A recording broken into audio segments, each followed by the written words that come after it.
দ্রুত ওজন কমে কি খেলে? ওজন কমানোর ক্ষেত্রে বড় বাধা হলো দেহের মেটাবলিজমের অভাব। মেটাবলিজম বাড়লে ওজন কমানোর প্রক্রিয়া আরও দ্রুত হয়। আর মেটাবলিজম বাড়ানোর বেশ কিছু উপায় আছে।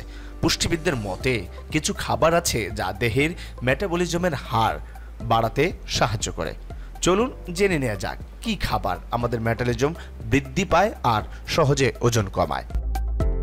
প্রথমে যদি আসি কাঠবাদাম, চেষ্টা করুন ভেজানো কাঠবাদাম খেয়ে সকাল শুরু করার। আমন্ড বা কাঠবাদামে আছে ম্যাগনেসিয়াম। এই উপাদানটি মেটাবলিজম বাড়াতে সাহায্য করে। নাস্তায় প্রোটিন। আপনি যদি ওজন কমাতে চান তাহলে অবশ্যই সকালের নাস্তায় প্রচুর পরিমাণে প্রোটিন খাওয়ার চেষ্টা করুন, কেননা শরীরের জন্য অত্যন্ত গুরুত্বপূর্ণ উপাদান প্রোটিন। এটি খাদ্যের তাপীয় প্রভাব বা থার্মাল এফেক্ট অব ফুড বিপাক প্রক্রিয়া বৃদ্ধি করে।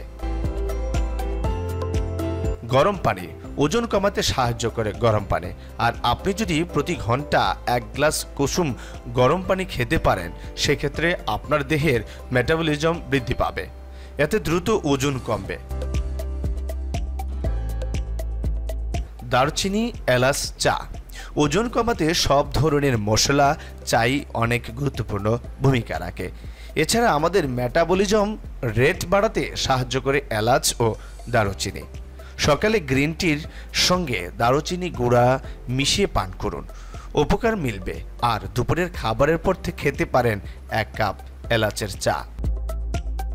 আমরা যদি আসি সবুজ শাক, পাতাযুক্ত সবুজ শাকগুলো যেমন পালং শাক এবং কলার্ড গ্রিনস ফাইবার এবং পুষ্টির প্যাক, যা আপনাকে সন্তুষ্ট এবং হাইড্রেট রাখতে সাহায্য করে। এছাড়া সবুজ শাকসবজিতে থাইরয়েড উদ্ভিদ যোগ রয়েছে, যা বর্ধিত তৃপ্তি এবং আরও ভালো ক্ষুধা ব্যবস্থার সাথে যুক্ত বিশ্বস্ত উৎস।